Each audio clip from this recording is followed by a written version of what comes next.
한번 따라 하시죠. 교회다운 교회.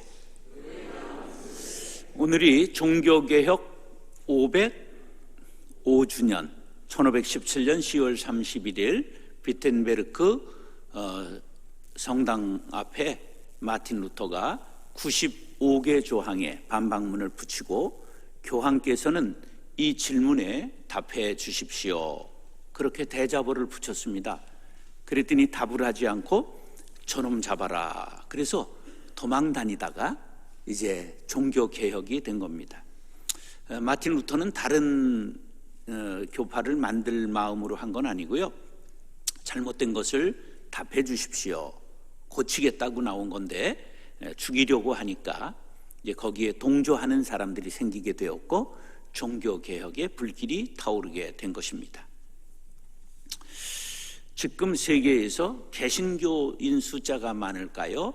천주교인 숫자가 많을까요? 천주교인 숫자가 훨씬 많습니다. 한 20억 가까이, 12억, 14억 막 이렇게 얘기를 하거든요.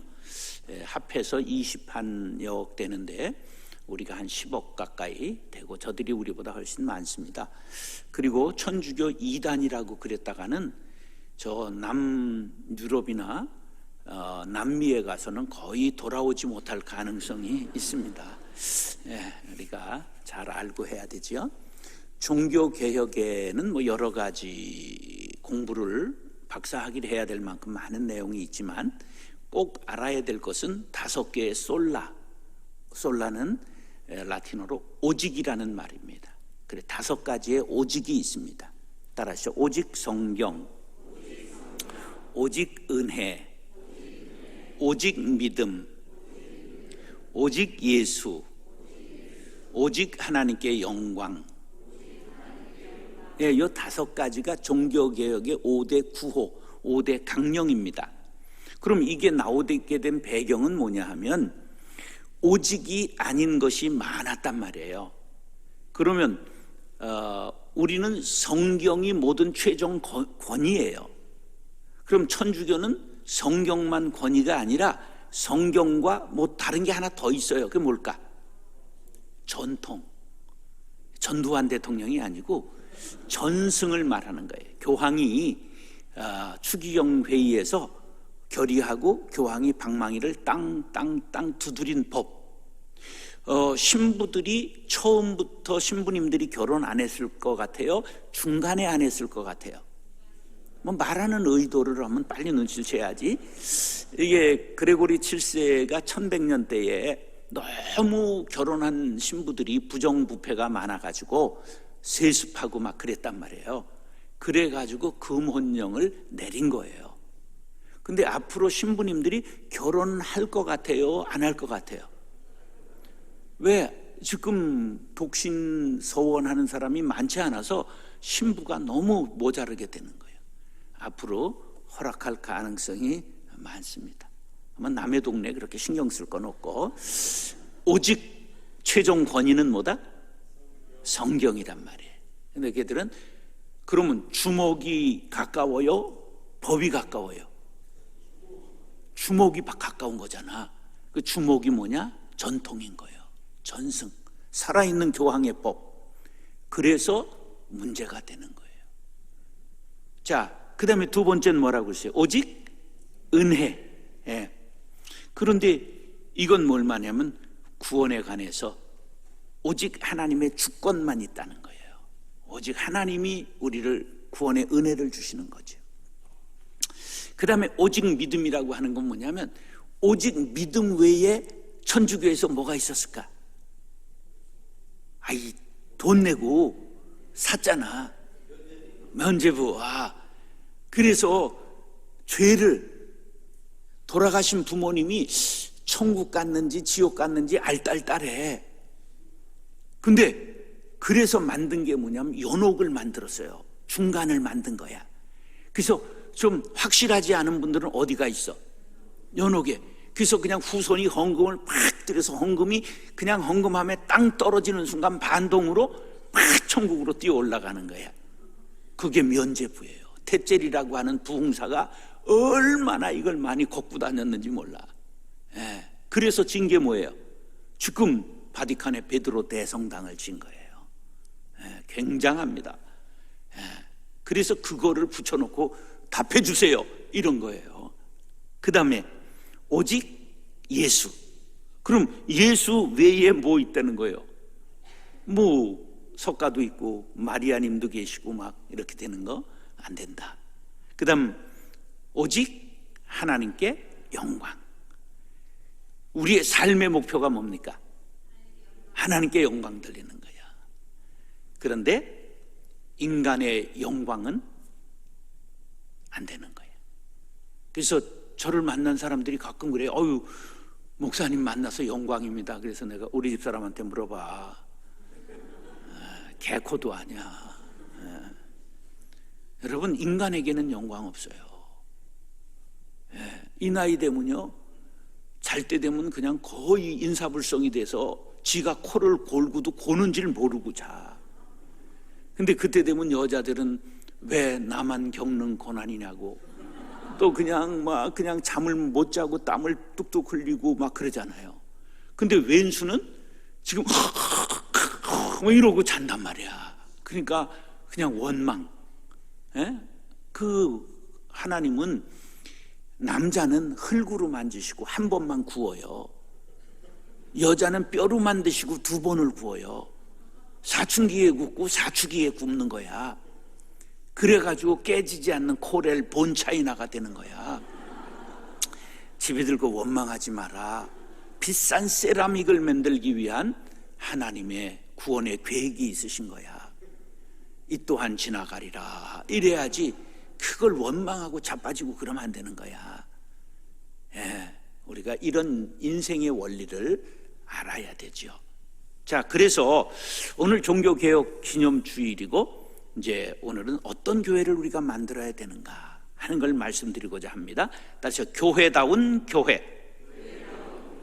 자, 공자에게 제 나라 경공이 정치란 무엇입니까? 이렇게 물었어요.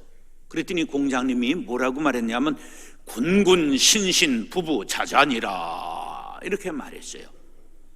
임금은 임금답고 신하는 신하답고 아버지는 아버지답고 아들은 아들다운 것이 다움이 바로 정치다 이렇게 말했어요.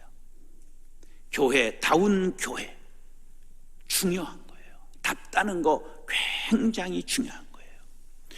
자, 답지 않다, 시답지 않다, 같지 않다는 거예요. 남자답다, 여자답다, 지도자답다, 군인답다, 지위에 걸맞다 그런 말이에요. 교회가 교회답다, 그것은 정말 교회다운 교회다 그런 말이에요. 1절 시작. 그러므로 주 안에서 갇힌 내가 너희를 권하노니 너희가 부르심을 받은 일에 합당하게 행하여. 지금 로마 감옥에 갇혀있는 사도 바울이 쓴 편지예요. 그래서 옥중서신이라고 말하는데 옥중서신은 대표적인 걸 이렇게 외우면 돼. 골에 빌빌. 고래도 감옥에 갇히면 빌빌한다.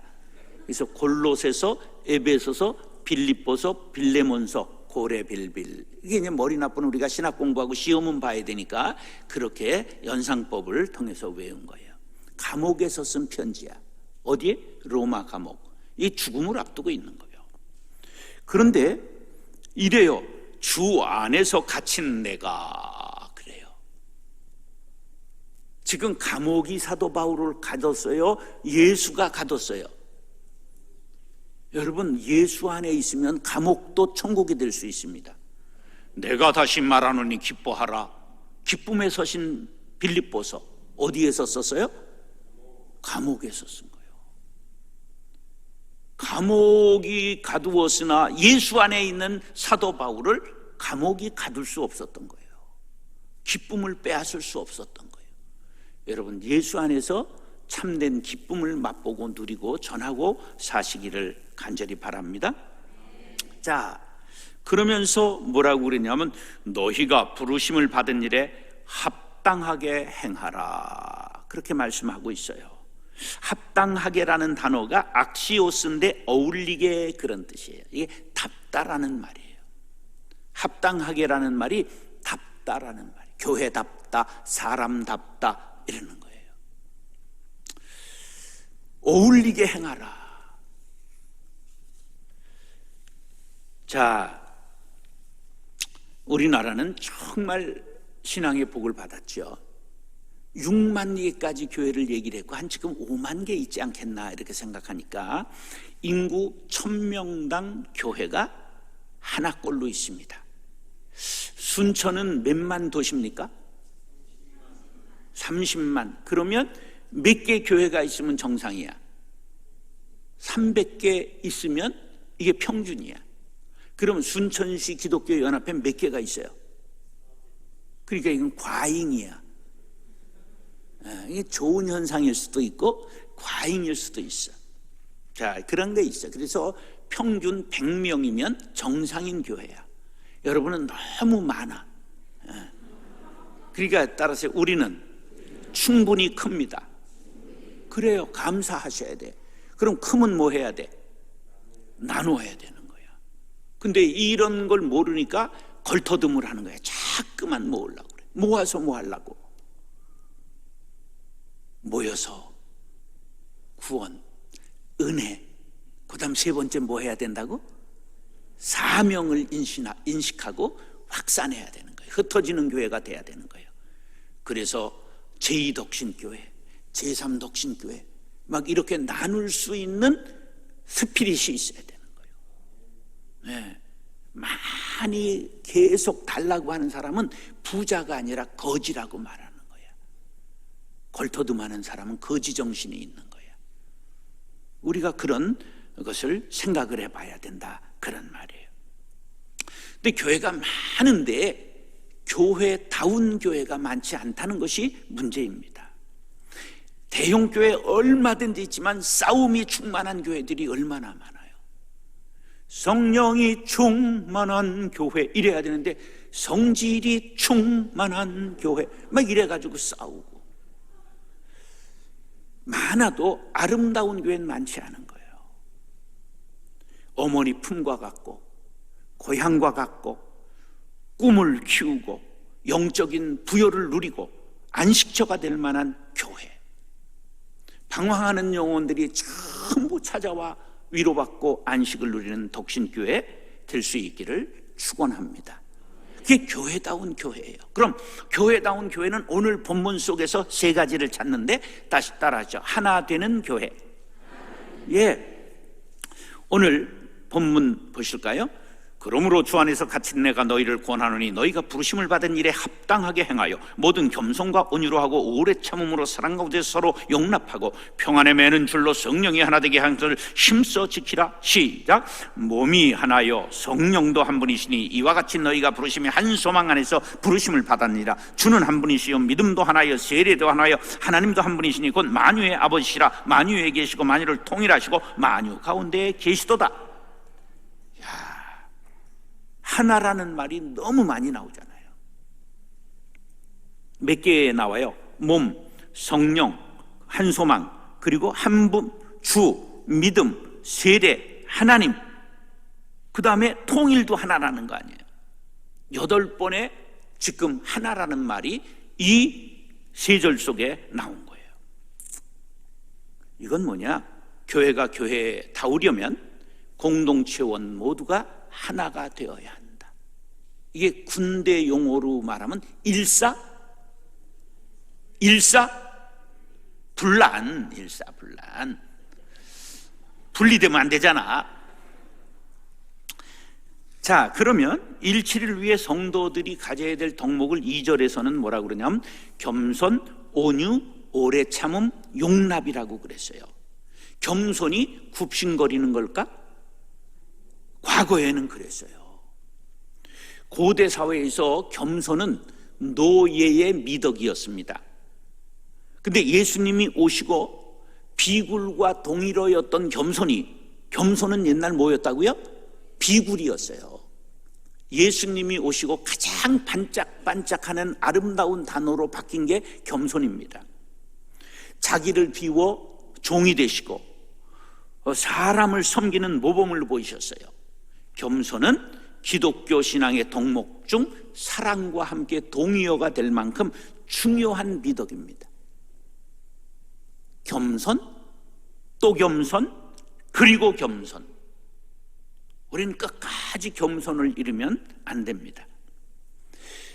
예레미야 50장 32절에 보면 교만한 자가 걸려 넘어지겠고 그를 일으킬 자가 없을 것이며 내가 그의 성읍들에 불을 지르리니 그의 주위에 있는 것을 다 삼키리라. 누구를 향한 경고? 교만한 자를 향한. 찬바람이 불기 시작하자 이제 기러기 한 쌍이 쫙 순천만에 날라왔습니다. 그러니까 개구리 한 마리가 그 우아한 자태에 반해가지고 환영춤을 막 추는 거야. 이게 웬 떡이냐 먹으려고 했는데도 정신을 잃고 환영을 하는 거야. 그래가지고 하하하고 친구가 됐어요. 그래서 그때 하하라는 가수가 나왔어. 이제 그래가지고 그냥 여기가 미꾸라지도 많고 여기가 먹을 만한 고기가 있고 여기 갈대밭이 좋다 이렇게 안내를 하고 친한 친구가 된 거예요. 따뜻한 봄날 그냥 쫙 기러기들이 창공을 나르면서 때로 비행을 하는 거야. 그래서 이제 개구리가 기러기를 보기가 힘들어서 너 요새 왜 그렇게 보기가 힘드냐? 그랬더니 나는 내 고향으로 떠나야 돼. 그러는 거예요. 내가 너 없이 어떻게 사냐? 그리고 개구리가 상사병에 걸려서 누워있다가 아이디어가 번쩍 스쳤어요. 그래가지고 기러기를 찾아와서 네가 주둥이가 크니까 거기에다 나무 작대기를 옆으로 물면 내가 손은 째맨하지만 나도 입이 제법 크니까 그 나무 작대기를 곁에서 물면 너를 따라 하늘을 날 수 있지 않겠냐? 오, 굿 아이디어다. 그래가지고 나무 작대기를 묶고 개구리가 옆에서 아등바등 탁 물었어요. 그래서 기러기가 쫙 순천 갈대숲 위로 쫙 올라가는데 개구리 친구들이 보니까 자기 친구가 하늘을 날거든. 그러니까 너무 놀래가지고 저게 누구의 아이디어일까 하니까 이 개구리가 너무 입이 근질거려서 참을 수가 없었어. 뭐라고 그랬을까? 내가 하는 순간 떨어져서 패대기 치고 눈이 왕눈이가 돼서 팍 튀어나왔다는 전설 따라 삼천. 제일 사람들이 끝까지 조심해야 될 게 뭘까? 내가야. 내가 좀 했지. 내가 다 그런 걸 스팀팍 아웃이라고 말해. 김새다 그런 말. 겸손의 반대는 교만이고 교만한 모습은 내가야. 자기 자랑을 하는 거예요. 자기를 내세우지 마세요. 네. 온유, 친절과 너그러움을 뜻하지요. 연약함을 뜻하는 건 아니에요. 물이 이어 떨어지면 뭐를 뚫어요? 바위를 뚫잖아요. 수적천석이라고 말하죠. 예. 온유한 것은 자기를 억제하고 조절하면서 남을 부드럽게 섬기는 것을 말해요. 겸손과 온유는 다 같이 자기를 부정하는 마음을 뜻하는 거죠. 나는 마음이 온유하고 겸손하니 나의 멍에를 메고 내게 배우라. 사도 바울은 그리스도의 온유와 관용으로 친히 너희를 권한다고 말했어요. 이것은 그리스도인은 외유 내강형의 사람이 되어야 한다 그런 뜻이에요. 그 다음에 이제 오래 참음을 말하는데 마크로디미아라고 말하는데 분노를 멀리한다 그러는 거예요. 하여간 감정이 조둥아리에 있는 사람이 있어. 감정을 이렇게 멀리 내려야 돼요. 근데 얼굴이 울그락불그락 한다든지 입으로 그냥 화살처럼 튀어나오는 것, 이게 안 되는 거예요. 언제나 우리가 참는 마음이 교만한 마음보다 나으니, 전도서 7장 말절의 마음이에요. 우리가 참아야 돼요. 예. 참을인 자 3개면 모두 면한다고요? 살인도 면한다. 교회의 일치를 위해서 오래 참아야 합니다. 근데 참고 풀지 못하면 무슨 병이 나요? 화병이 나요. 옛날은 며느리들이 화병이 났는데 요새는 시애미들이 화병이 난다는 전설이 있어요. 참아야 돼요. 그리고 용납해야 돼요. 용납은 뭐냐 하면 용서를 할 뿐만 아니라 그제 됐어, 이제 더 이상 말하지 마라, 이게 아니라 그 사람을 품는 것까지를 말하는 거예요. 드릴 납자야. 받아들인다는 거예요. 그래서 얼굴을 받아들이는 거예요. 꼴도 보기 싫다 그러잖아요. 꼴이 뭐야? 얼굴을 말하는 거야. 상대방의 얼굴을 받아들이는 것, 용서하고 사랑으로 하나 되는 것 중요해요. 배신자 베드로를 용납하신 예수님, 핍박자 사울을 사용하신 예수님, 나 같은 죄인까지 용서하신 예수님, 나도 형제를 용납하겠습니다. 내가 먼저 손 내밀지 못하고, 내가 먼저 손 내밀어, 내가 먼저 용서해야 돼요. 내가 먼저 안아야 돼요. 이게 교회다운 교회를 만드는 첩경입니다. 에베소서 4장 3절 시작. 평안에 매는 줄로 성령이 하나 되게 하신 것을 힘써 지키라. 우리가 정말 사랑을 더하면서 이는 온전하게 매는 띠라고 하신 골로새서 3장 14절 말씀을 기억하면서 온전히 하나 돼야 합니다. 에베소서 4장 4절로 6절 우리가 읽었지요. 8개나 하나라는 것을 말해요. 우린 동근, 우린 한 뿌리를 가졌습니다. 주님이 하나입니다. 소망도 하나입니다. 그러므로 교회에서 하나가 되는 것은 너무나 당연한 이치입니다. 우리가 사도행전 9장 31절에 귀한 말씀이 나와요. 그리하여 온 유대와 갈릴리와 사마리아 교회가 평안하여 든든히 서가고 주를 경외함과 성령의 위로로 진행하여 수가 더 많아지니라. 근데 이 그리하여를 주목해야 돼요. 그리하여라는 건 앞에 말을 받는 소리예요. 앞에 어떤 사건이 있었느냐 하면 사울이 다메섹에서 부활하신 예수를 만난 후 개종하고 변화되었는데 예루살렘에 와서 제자들과 교제하고자 하니 다 두려워서 저거 간첩 아니냐, 그리고 피해버렸어요. 위장귀순한 줄 알았다, 그런 말이에요. 그때 바나바가 제자들을 설득해서 사울을 소개하고 예루살렘 교회에 그 일원으로 받아들였습니다. 과거를 묻지 마세요. 다 용서했어요. 그 결과가 뭐야?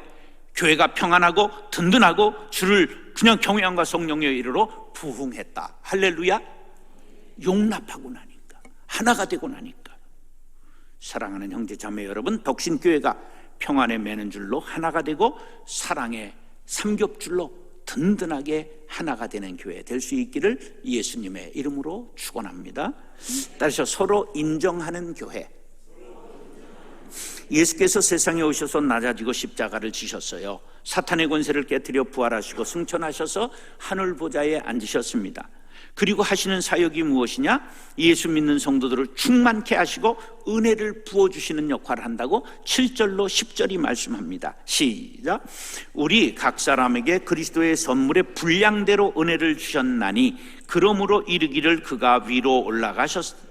사로잡혔던 자들을 사로잡으시고 사람들에게 선물을 주셨다 하였도다. 올라가셨다 하였은즉 아래 낮은 곳으로 내리셨다는 것이 아니면 무엇이냐? 내리셨던 그가 곧 모든 하늘 위에 오르신 자니 이는 만물을 충만하게 하려 하심이라. 자, 어제 말씀드렸죠. 은사는 선물이라는 뜻이에요. 근데 은혜는 무슨 선물? 구원의 선물. 은사는 무슨 선물? 사역, 일을 위해서 주신 선물이라, 그런 말이에요. 그래서 여기 선물이 나오고 은혜가 나오고 그러는 거예요. 그런데 7절에 선물의 분량대로 은혜를 주셨나니, 이 말은 은사가 더 적합한 단어야. 은사를 주셨다, 그것을 따라서 일하게 하셨다, 그런 말이에요. 구원의 은혜는 믿는 자에게 차별이 없습니다. 이방인이나 유대인이나 가난한 자나 부자나 병든 자나 건강한 자나 배운 자나 무식한 자나 막론하고 구원의 은혜는 같습니다. 그러나 은사는 각각 다릅니다. 교회 안에서 은사의 분량대로 직분자를 세우시고 일치와 성숙을 위해, 사명을 위해 우리를 세우신 것입니다.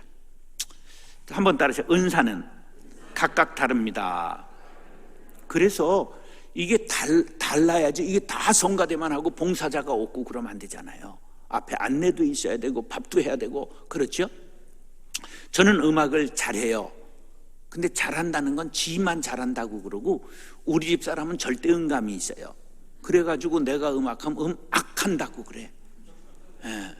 그래가지고 그래 좋다. 나도 은퇴하면 이제 가곡 300곡 내가 부를 거다.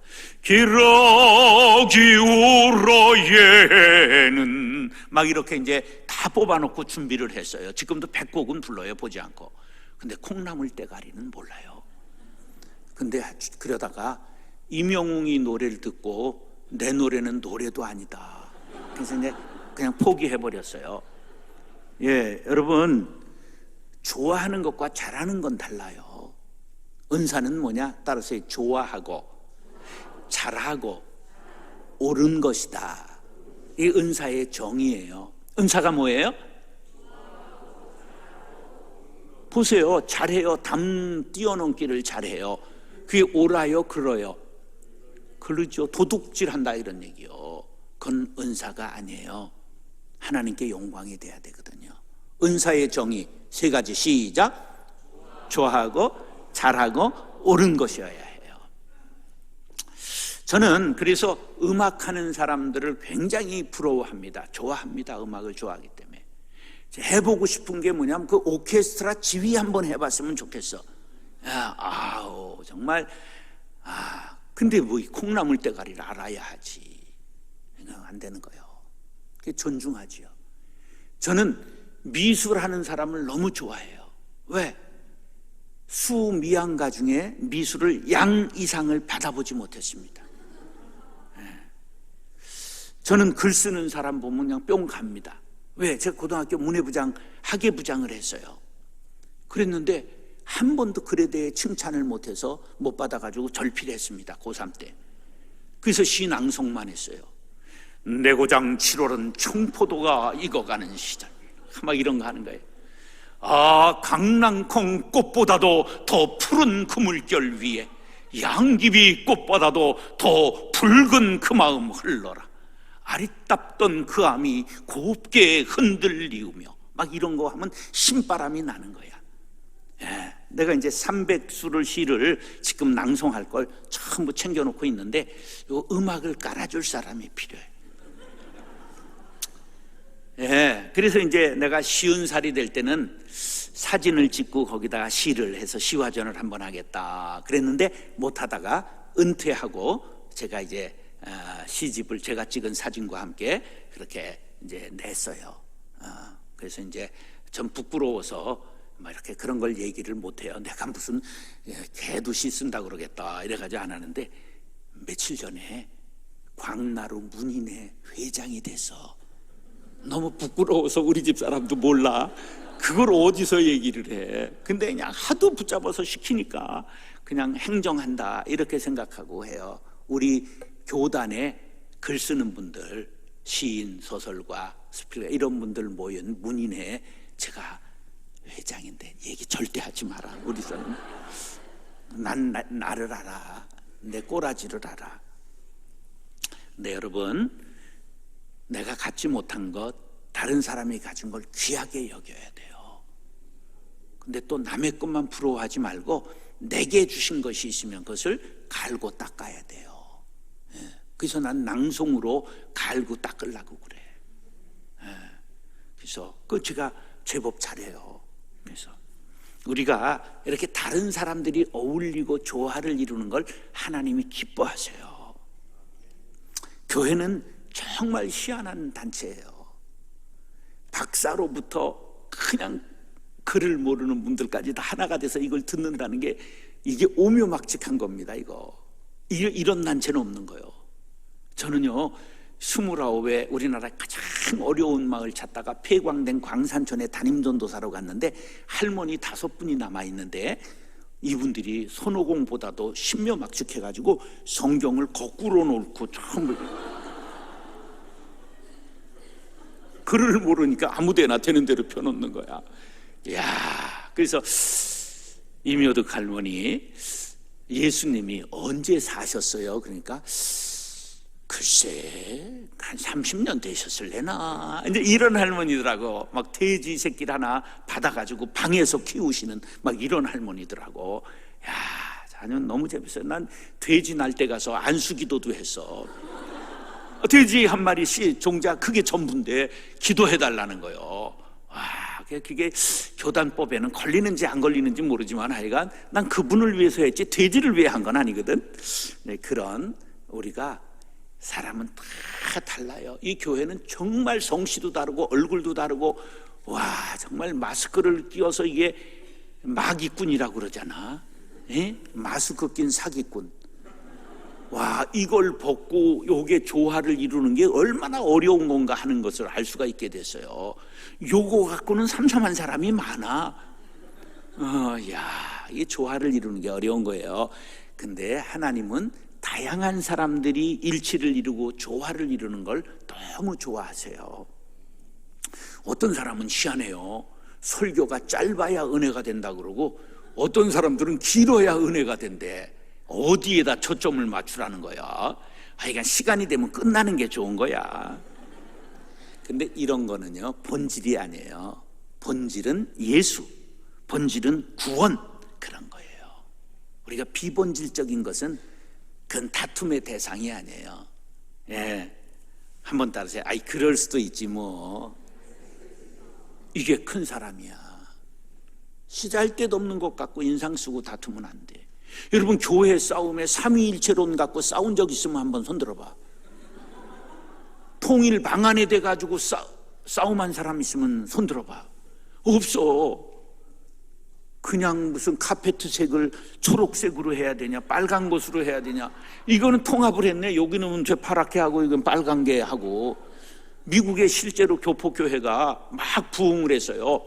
그래가지고 신축을 하고 이게 이제 실내 장식을 하는데, 어른들은 이게 보혈을 상징하는 카페트를 여기 빨간 걸 깔아야 된다. 그러니까 젊은 사람들이 이거 촌스럽다고 그거 파란색으로 하자 그러니까 어딜 그걸 갖고 촌스럽다고 그러냐, 이 보혈인데. 이래가지고 싸움이 가서 교회가 갈라져가지고 악착같이 거기는 보혈을 상징하는 빨간색을 깔고 나간 사람들은 파란색을 깔아서 보혈의 교회와 상록수 교회라고 갈라졌다는 전설 따라 삼천리.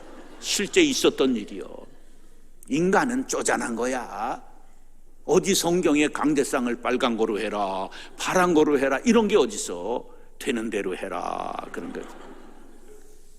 여러분, 흑인이 그냥 뉴욕에 장사를 하러 왔다가 주일날 급해가지고 교회를 뛰어들어가니까 딱 사람이 막더니 여긴 백인 교회입니다.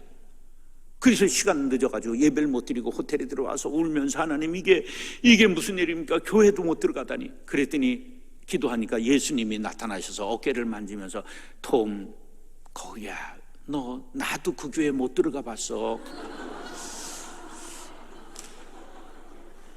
여러분, 사람 차별하고 싸우는 교회 예수님도 안 들어가세요. 성령은 싸우는 곳을 떠나십니다. 어떤 경우에라도 교회에서 싸우면 안 돼요. 예. 그래서 오늘 낮에는 오후에 싸우지 않는 비법을 제가 오늘 가리키는 거예요. 아주 듣도 보도 못한 희한 짭짤한 거를, 그래도 안 나오는 건 내가 뭐 어떻게 할 수가 없지. 규중 치루 쟁론기라는 건 들어봤죠? 이거를 멍하고 멍 때리는 사람들은 학교를 다닌 건가 모르겠네. 규중이라는 건 규수의 방에, 부인의 방에 바늘과 자와 가위와 인두와 다리미와 실과 골무 7 친구가 이제 낭자가 주무시는 동안에 막 지자랑하고 나 없으면 뭐 하고 싸웠단 말이야.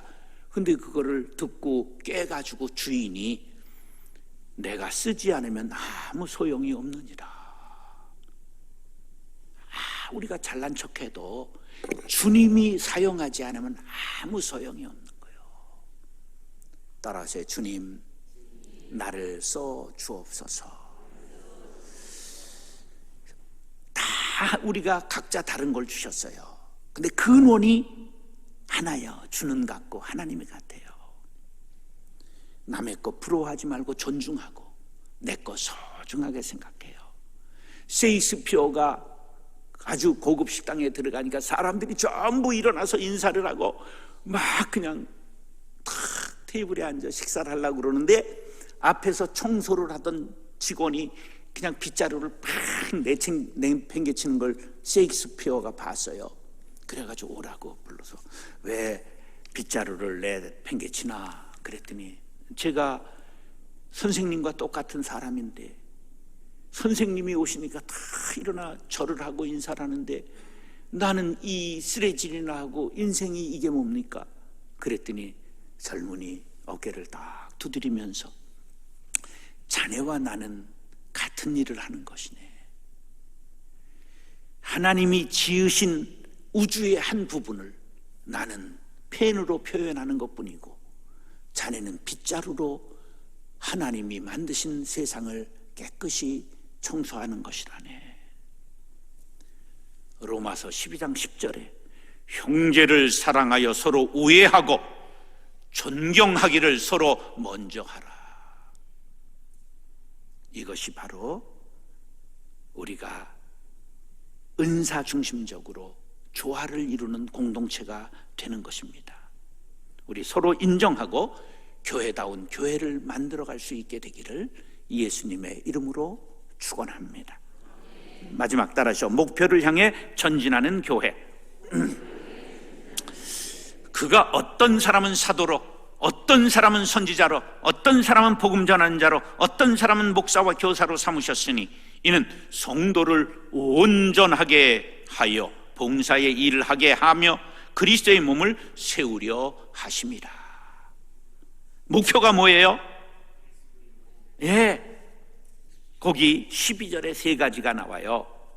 직분을 주신 목적, 성도를 온전하게 하기 위하여. 두 번째, 봉사의 일을 하게 하기 위하여. 셋째, 그리스도의 몸 교회를 세우게 하려. 그리스도의 몸이 뭐예요? 교회예요. 교회를 세우기 위하여. 여러분, 교회 모든 직분은 섬기는 직분입니다. 말씀과 기도로 섬기는 게 목사요, 바른 운영과 물질로 본이 되어 섬기는 게 장로요, 기도와 권면과 사랑으로 섬기는 게 권사요, 집사는 물질과 몸으로 시간으로 섬기는 게 집사입니다.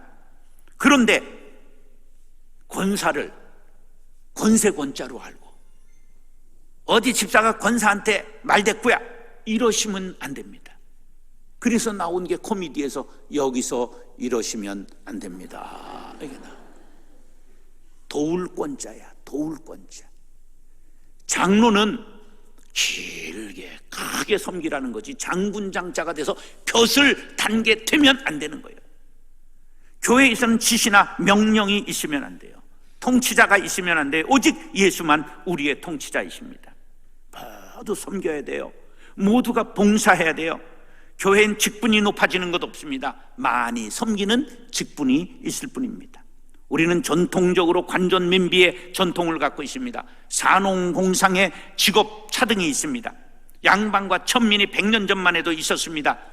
우리는 이런 사회상을 갖고 있기 때문에 교회에서 직분을 받는 것이 진급으로 동일시하는, 출세와 동일시하는 경우가 있습니다.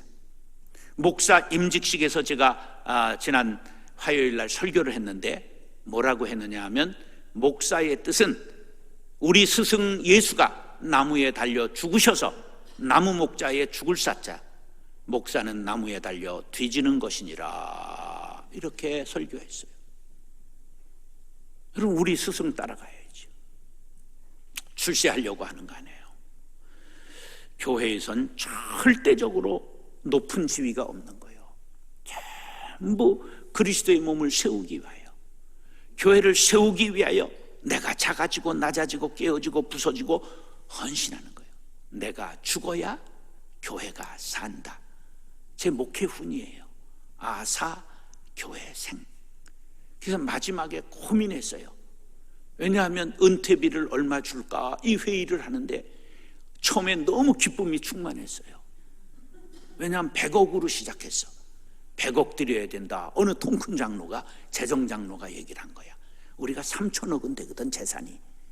그러니까 그 만든 사람이니까 100억 줄 수도 있잖아. 근데 벌써 눈들이 동그래지는 거야. 그러더니 한 달 의논하더니 30억으로 결정해 왔어요. 이 삼삼하대. 그래서 제가 고아 데리고 사는 집 하나 지어야 되겠다. 고아 24명 지금 돌보고 있거든요. 19살 이상 된 애들. 근데 자면서 기도했어요. 하나님, 이거 받으면 분명히 삐지는 놈들, 상처받는 놈들이 있는데 내가 마지막을 상처를 주고 끝낼 수는 없지요. 그래서 그 다음날 당회를 소집해가지고 내가 450만 원 지금 월급 보너스 없이 받고 있다. 23년 했으니까 곱해봐라. 그랬더니 한 1억쯤 됩니다. 그러더라고. 그럼 당회록에 1억이라고 기록하십시오. 제론 없습니다. 끝. 그리고 1억으로 결정했어요. 근데 우리 마누라님께서 분립을 해서 건축을 하나 110억 들여 짓고 있었는데 건축헌금 달래는 거예요. 그래서 나 돈 없어. 잔소리 하지 말고 건축헌금 1억 내놔 이러는 거예요. 근데 그 퇴직금이 생각나더라고. 그래서 재정장로님한테 돈 있어요? 있습니다. 그 1억만 갑을 해줘. 그래서 갑을 해가지고 헌금하고 끝내버렸어요. 예. 근데 내가 못 먹고 사는 게 아니잖아. 때깔이 괜찮잖아. 응? 여러분, 우리가 돈으로 사는 거 아니에요. 성령으로 시작했다가 육신으로 마치면 안 돼. 왜 그랬을까? 우리가 다 교회야. 한 사람이라도 실족시키면 연자맷돌을 매는 거예요. 누구든지 상처를 주면 안 돼. 끝까지 섬겨야 되는 거죠. 내가 죽어야 교회가 산다. 죽었어? 살았어? 살았잖아. 나는 날마다 죽노라. 누가 그랬어? 날마다 부활한다는 뜻이야. 죽어야 사는 이치를 터득하시기 바랍니다. 가정에서 날마다 죽으십시오. 자식들이 잘 될 것이고 아내와 남편이 힘을 얻을 것이고 부모님들이 영광을 받으실 것입니다. 사랑하는 형제 자매 여러분, 빌립보서 3장 13절 14절로 결론을 맺습니다. 형제들아, 나는 아직 내가 잡은 줄로 여기지 아니하고 오직 한 일, 즉 뒤에 있는 것은 잊어버리고 앞에 있는 것을 잡으려고 표대를 향하여 그리스도 예수 안에서 하나님이 위에서 부르신 부름의 상을 위하여 달려가노라. 표대를 향하여 상을 얻기까지 쉬지 않고 달려갔던 사도 바울처럼 목표를 향하여 전진하는 덕신교회 성도님들 될 수 있기를 예수님의 이름으로 축원합니다. 따라서 교회다운 교회, 하나 되는 교회, 서로 인정하는 교회, 목표를 향해 전진하는 교회. 기도하겠습니다. 사랑하고 존경하는 형제 자매 여러분, 크로스로드 대표 정성진 목사입니다. 이 시대를 여러 가지 말로 표현하고 있지만 한마디로 표현한다면 스마트폰 시대입니다. 폰으로 해결할 일들이 많아졌습니다. 신앙생활도 이에 포함됩니다. 크리스찬들이 복음 앱을 잘 활용하면 감사와 감동이 가득한 은혜의 도구가 되지만 세상적인 앱을 사용하는 시간이 많아질수록 믿음에서 멀어질 수밖에 없습니다. 특히 다음 세대들이 폭력적 게임이나 선정적 영상에 중독되면 영적, 지적, 정서적으로 피폐될 수밖에 없습니다. 청소년을 비롯하여 유아에서 노년까지 온 성도들이 스마트폰을 은혜의 도구로 사용하여 거룩한 사람으로 살아갈 수 있게 만드는 것이 시대적 사명입니다. 크로스로드 복음앱 운동에서 이 사명을 감당하기 위해 복음앱 플랫폼 감바구니를 개발하였습니다. 감바구니에는 자체 개발한 9종의 복음앱과 성경 찬송, 묵상 연구, CCM, 미디어, 어린이, 교회 자료, 자녀 보호 등의 카테고리로 묶은 50여 종의 추천 복음앱이 담겨 있습니다. 각자의 신앙생활에 필요한 복음 앱을 선택하여 항상 활용한다면 스마트폰은 은혜의 도구가 되어 경건한 신앙으로 인도할 수 있을 것입니다. 자체 개발 복음 앱은 하루 한 절씩 성경을 암송하고 알람으로 활용하여 말씀으로 하루를 시작할 수 있는 라크마 365와 말씀 묵상과 매일의 기도를 노트로 작성하고 저장하는 기도와 묵상 노트는 모든 성도들에게 말씀이 생명되게 하고 경건한 신앙인으로 세워주는 복음 앱입니다. 다음 세대를 위한 복음 앱으로는 성경 66권의 목록을 노래와 함께 암송할 수 있는 성경 목록 게임, 그림을 맞추며 말씀을 암송할 수 있는 성경 퍼즐 게임, 산상수훈의 성경 게임 팔복, 성령의 9가지 열매를 게임으로 만드는 카르포스, 말씀을 읽고 면류관을 획득하는 성경 면류관 게임, 말씀을 읽고 단어를 연결해가는 성경 십자말 게임, 성경 단어로 핸드폰의 자판을 게임으로 익히는 성경 엄지족 등이 있습니다. 개발된 복음 앱에는 공유 기능이 있습니다. 카톡, 페북, 트윗 등으로 주변의 성도들에게 널리 알려서 스마트폰을 은혜의 도구로 만듭시다. 복음 앱 운동에서는 계속해서 유아에서 노년까지 신앙생활에 유익한 복음 앱을 개발, 보급할 것입니다. 성도 여러분의 기도와 성원을 바랍니다. 감사합니다.